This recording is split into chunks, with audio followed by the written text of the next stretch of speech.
بچوں اب نیکسٹ آپ دیکھ سکتے ہو کہ آپ کی اسلامیات کی بک پر یہاں پر ایک درخت بنا ہوا ہے، ٹھیک ہے۔ درخت کے ساتھ میں اب آپ کو اس کی چھوٹی سی مثال دیتی ہوں۔ کیا ایسا درخت جس کی جڑیں اکھڑ گئی ہوں، جڑیں بچوں روٹس کو کہتے ہیں، ٹھیک ہے، یہ آپ کو نظر آ رہا ہوگا، یہ جو اینڈ پر ہوتی ہیں ان کو جڑیں بولتے ہیں، ٹھیک ہے، وہ زندہ رہ سکتا ہے؟ بچوں جب ایک درخت ہے، جب ایک چھوٹا سا پودا ہے، ہم اس کو مٹی کو کھود کے ہم لوگ ایک بیج ہے، پہلے ہم لوگ ایک بیج ہے ایک دباتی ہے مٹی کے اندر، ٹھیک ہے، پھر اس کی جڑیں اس کے اندر سے بنتی ہیں۔ پھر جب ایک درخت وہ پھر پورا بن جاتا ہے، پھر ہم اس پودے میں پانی ڈالتے ہیں، وہ پھر دن بہ دن بڑا ہوتا جاتا ہے، وہ جب ایک درخت بن جاتا ہے بچوں، جب اس درخت کو ہم ان جڑوں سمیت ان کی روٹس کے ساتھ ہی ہم اس کو کاٹ دیں گے تو کیا وہ درخت زندہ رہ سکتا ہے؟ بالکل بھی نہیں، کیونکہ جب تک وہ درخت زمین کے اندر اس کی جڑیں تھے، ہم اس کو پانی روز دے رہے تھے، ٹھیک ہے، وہ بڑے سے بڑا ہوتا جا رہا تھا، وہ نکھرتا جا رہا تھا، لیکن جب جیسے ہی ہم نے اس درخت کو کاٹ دیا ان جڑوں سمیت تو وہ جو درخت ہے وہ زندہ نہیں رہ سکتا، جو اس کے پتے ہیں وہ بھی مرجھا جاتے ہیں، وہ بالکل یعنی کہ وہ پہلے سا بالکل بھی نہیں رہتا۔ کیا ایسا آدمی جس کے جسم میں دل بیمار ہو گیا ہو، کیا وہ صحت مند کہلا سکتا ہے اور کیا وہ زیادہ عرصہ زندہ رہ سکتا ہے؟ جس طرح ہرے بھرے درخت کی زندگی کے لیے ایک مضبوط جڑ، زندہ جسم کے لیے دل اور مضبوط عمارت کے لیے ستون ضروری ہوتے ہیں، اسی طرح ارکان ایمان پر یہ پختہ یقین رکھنا بھی دین کی مضبوطی کے لیے ضروری ہے۔ بچوں جیسے میں نے بھی درخت کے بارے میں آپ کے سامنے بات کی ہے، اسی طرح ایک صحت مند انسان ہے بچوں، اگر اس کا جو دل ہے وہ بیمار ہو جائے، کیونکہ دل جو ہے وہ کام کرتا ہے، ٹھیک ہے، جو دل ہے وہ خون کو پمپ کر رہا ہوتا ہے بچوں، اگر دل ہے وہ کام کرنا چھوڑ دے، وہ بند ہو جائے، وہ بیمار ہو جائے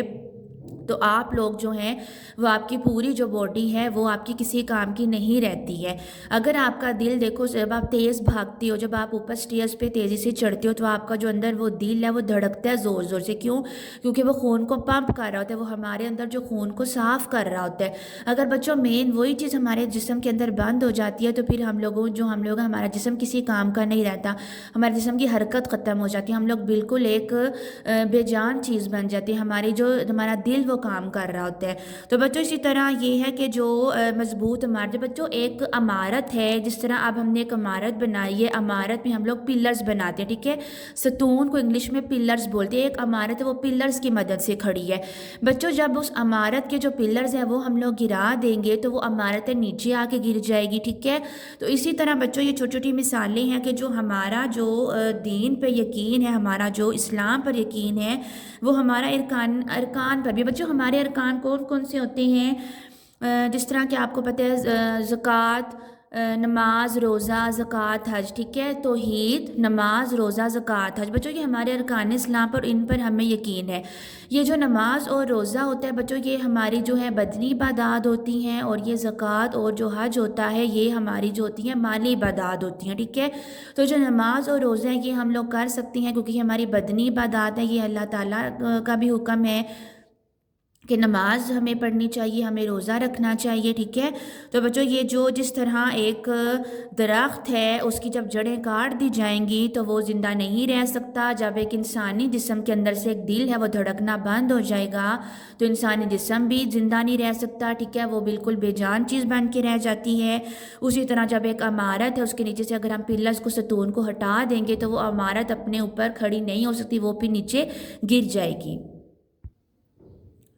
اگر آپ یہ سمجھ لیں کہ اسلام ایک دین اور اس پر یقین کرنا ایک عمارت ہے تو اس عمارت کو کھڑا رکھنے کے لیے اس کی بنیاد، ستون اور ارکان مضبوط ہونے چاہیے۔ اس کے بعد یہ ہے بچوں، بھی آپ کو میں نے یہ لائن پڑھ کے سنائی ہے کہ اسلام ایک دین ہے اور اس پر یقین کرنا ایک عمارت ہے۔ بچوں ابھی میں نے آپ کو بتایا ہے کہ جو عمارت ہے وہ ستون کے سہارے کھڑی ہے، اگر ہمارے ستون، ہمارے پلرز مضبوط ہوں گے تو ہماری جو عمارت ہے وہ پراپر کھڑی رہے گی۔ اسی طرح بچوں جو ہمارے ارکان ہیں اگر وہ ہم ان پہ مضبوط رہیں گے، اگر ہم ان پہ یقین رکھیں گے تو جو ہمارا دین ہے، ہمارا اسلام ہے، ہمارا جو یقین ہے وہ کبھی بھی کم نہیں پڑ سکتا، ٹھیک ہے، ہمارا جو یقین ہے وہ ہمیشہ پختہ رہے گا۔ آپ اس بات سے تو واقف ہے کہ ہمارے دین کی بنیاد اللہ تعالیٰ کی وحدانیت اور حضور صلی اللہ علیہ وسلم کے رسول ہونے پر ہے۔ جب ہم کلمہ طیبہ پڑھتے ہیں تو در حقیقت اس بات کا اقرار کرتے ہیں کہ اللہ کے سوا کوئی معبود نہیں اور محمد صلی اللہ علیہ وسلم اللہ کے رسول ہیں۔ جن پر اللہ تعالیٰ نے اپنی آخری کتاب قرآن مجید نازل فرمائی ہے۔ تو بچوں جو ہمارے دین کی بنیاد ہے وہ ہمیں اس بات پر ہے کہ اللہ تعالیٰ ایک ہے، ٹھیک ہے، اور حضور صلی اللہ علیہ وسلم کے رسول ہونے پر ہے کہ ہمارے جو آخری نبی، ہمارے آخری رسول کا کیا نام ہے؟ حضرت محمد ہے۔